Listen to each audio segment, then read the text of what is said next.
The leader of the Lubbock County Democratic Party is calling for the city to change the name of Cesar Chavez Drive as new allegations come to light about the late labor rights leader. He is now accused of decades of sexual abuse. The accusations were detailed in a New York Times investigative report.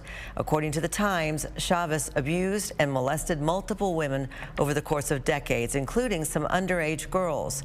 Activist Dolores Huerta was one of the victims who came forward with the allegations. She co-founded the United Farm Workers Union with Chavez.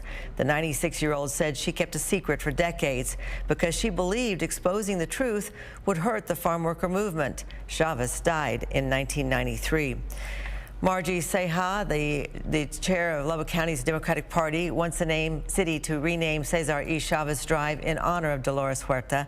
She calls Huerta a leader, a fighter, and a symbol of resilience, and says public honors must reflect those values. At the same time, Lubbock's Los Hermanos Familia is changing the name of its annual event that honors the labor rights leader.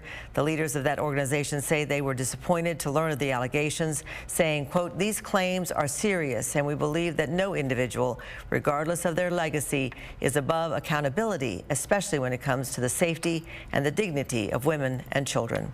So the organization's Cesar Chavez People's Day of Service will now be known as the Community Day of Service.